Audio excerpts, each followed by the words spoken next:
Bonjour à tous, c'est maintenant le moment de notre page santé et aujourd'hui dans Midi Ensemble, nous allons vous parler d'un sujet qui concerne près d'un tiers de la population. Il s'agit de la myopie. Ce trouble de la vision caractérisé par une vision nette de près mais floue de loin apparaît en général à l'âge scolaire et se développe jusque l'âge adulte. Tout le monde peut être touché par la myopie, petits et grands, hommes et femmes. Alors quelles en sont les causes, comment elle se caractérise et surtout comment la corriger?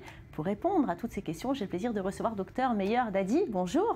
Bonjour. Merci d'avoir accepté notre invitation. Vous êtes donc ophtalmo, vous avez exercé à l'hôpital Rothschild à Paris. Fondation ophtalmologique Rothschild. Et puis bien sûr Marianne Bougrin qui réagira tout au long de l'émission grâce à vos questions que vous pouvez lui envoyer à l'adresse qui s'affiche en bas de votre écran. Midi Ensemble, c'est votre émission, alors surtout, restez avec nous.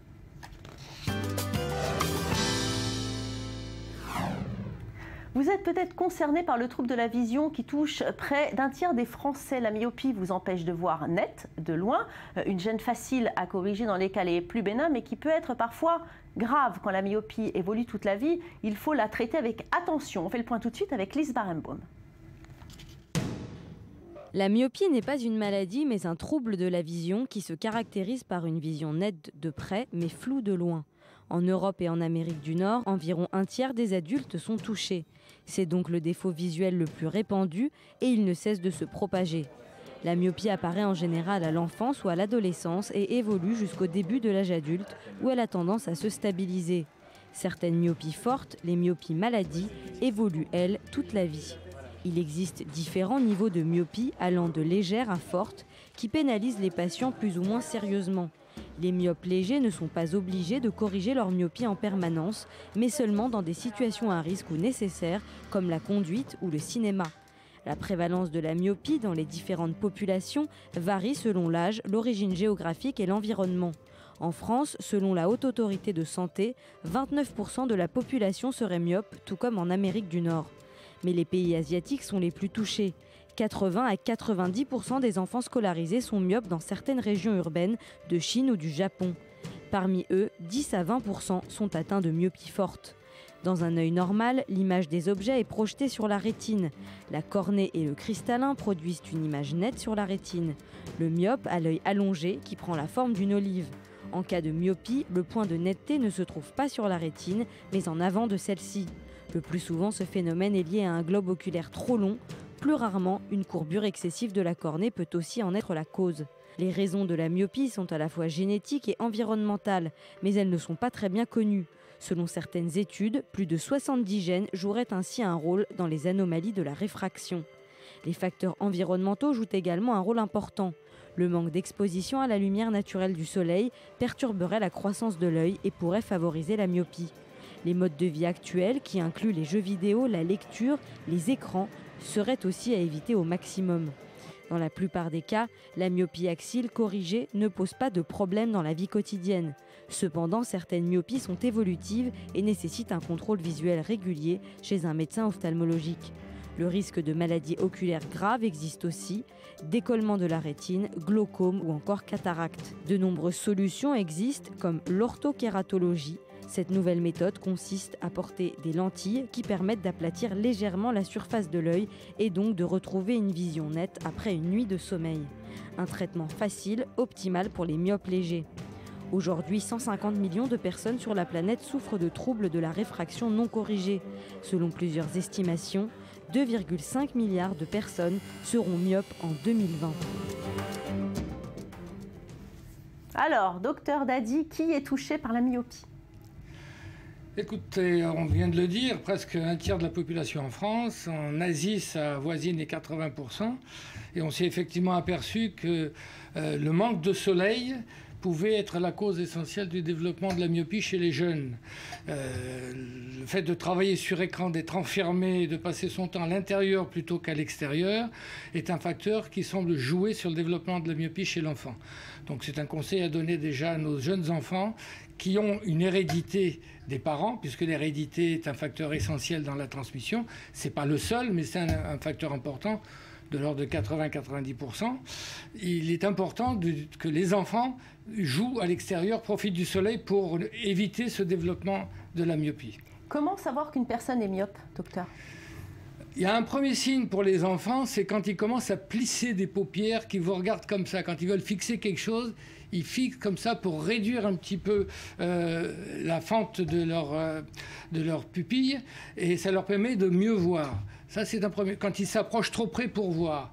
Alors, tous les enfants ont tendance à s'approcher pour essayer de voir plus gros, parce qu'ils ont une puissance d'accommodation importante, et donc ça leur permet de voir plus gros. Mais tout de même, dès qu'un enfant commence à plisser pour voir, il faut alerter.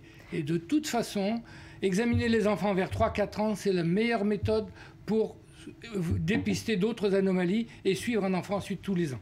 Comment mesurer la myopie ? Ça se mesure aujourd'hui assez simplement. Les ophtalmos et les opticiens ont des appareils automatiques. Mais l'appareil automatique, c'est un système qui a des failles et qui peut être trompé, entre guillemets, par l'accommodation des gens, surtout chez les enfants. Donc il est important chez les jeunes, quand ils sont très jeunes, de les revoir sous dilatation pour paralyser le cristallin qui modifie l'accommodation et qui demande donc un examen chez un médecin spécialisé, ophtalmologiste. En France, on commence à avoir les opticiens qui ont le droit de faire des réfractions. En Israël, il y a des optométristes, mais je pense qu'un examen par un spécialiste de la vue est plus indiqué, de façon à avoir un examen très précis.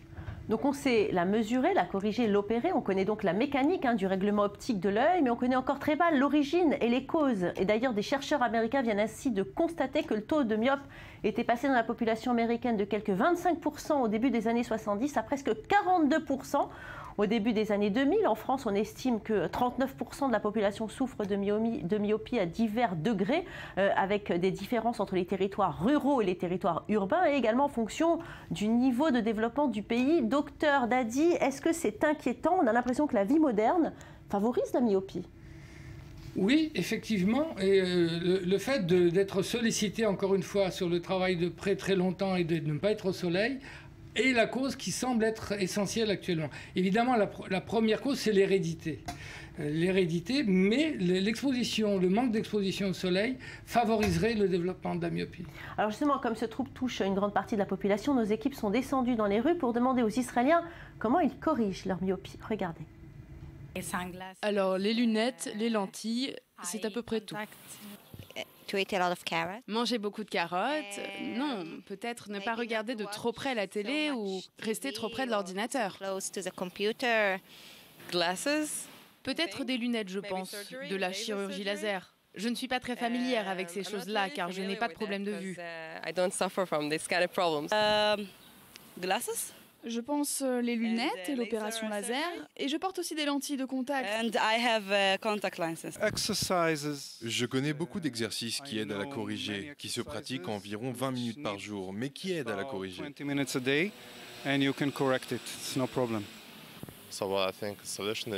La solution serait d'aller chez le docteur afin de découvrir pourquoi la vue baisse. Pratiquer peut-être une chirurgie si c'est la solution. Il y a beaucoup de solutions pour corriger la myopie, des exercices à faire avec les yeux et aujourd'hui une opération au laser qui permet d'enlever les lunettes. Alors on l'a vu dans le micro-trottoir, tout le monde a une opinion. On va retrouver tout de suite Marianne pour les questions téléspectateurs. Marianne, bonjour.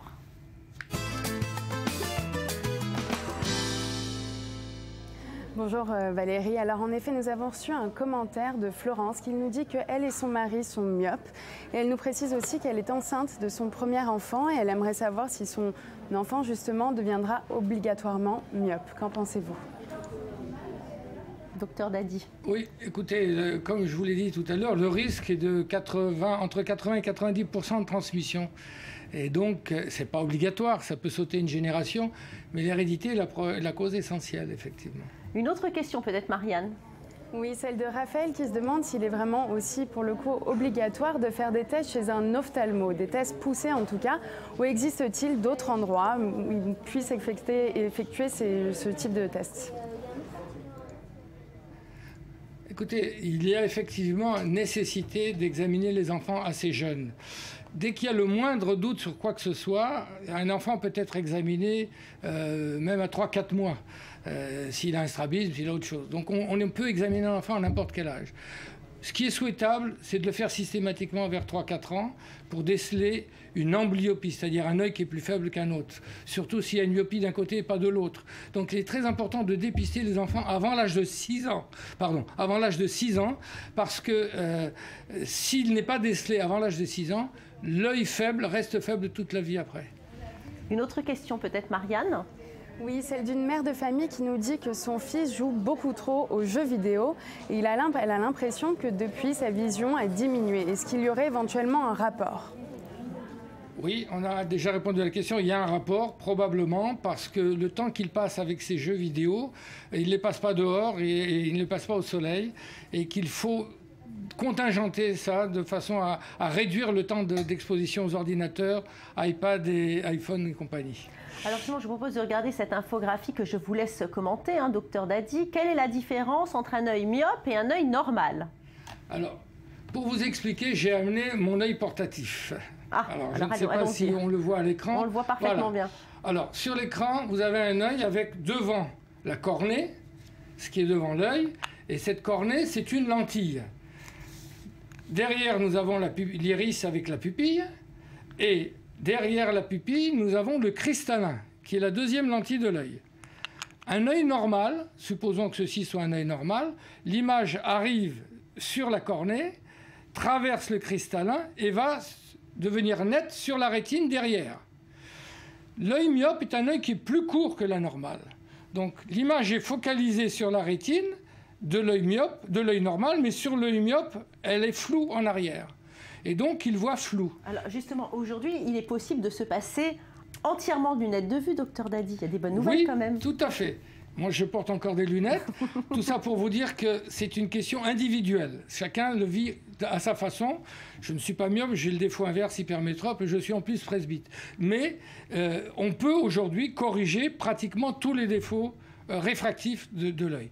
Il y a des limites, il y a des contre-indications et pour chacun, c'est un interrogatoire précis, un examen précis qui va permettre de savoir si le candidat à la chirurgie sera sélectionné pour la chirurgie. Mais justement, les opérations chirurgicales, est-ce qu'elles sont totalement efficaces ?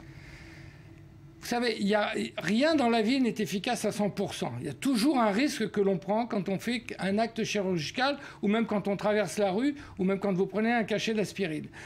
Tout peut se compliquer. On peut dire qu'aujourd'hui, la chirurgie réfractive est arrivée à maturité et que dans la grande majorité des cas, on obtient le résultat qu'on recherchait et les gens sont satisfaits. Il y a plusieurs interventions possibles ? Oui, bien entendu. La première a été inventée en 1972 par un Russe qui s'appelait Fyodorov, qui consistait à faire sur la cornée, ce que je prends ici, on faisait des incisions bien calculé et qui permettait de corriger la myopie de l'individu en fonction de son âge, de son sexe, de sa pression oculaire et de la puissance de sa cornée. J'avais d'ailleurs à l'époque inventé une règle pour calculer ça très rapidement et que j'avais présenté au congrès d'ophtalmologie. Bon, et maintenant ça a évolué. Alors maintenant ça a évolué, cette technique a été abandonnée. Je le regrette pour les petites myopies parce qu'on faisait 4 petites incisions, c'était pas traumatisant, c'était rapide et c'était durable. Aujourd'hui, on a la technique du laser. Alors, on a commencé par faire le laser de surface. Sur la surface, on rabotait la cornée, on lui changeait sa courbure et on mettait une lentille de contact dessus pendant 3-4 jours pour ne pas avoir de douleur, le temps que l'épithélium se reforme et recouvre l'œil. Aujourd'hui, on a aussi une technique de LASIK où on supprime la petite couche superficielle, on la soulève et on fait la même chose. Mais aujourd'hui, on fait un peu mieux, on fait le LASIK. Le LASIK consiste à couper une tranche de cornée en surface. Oui.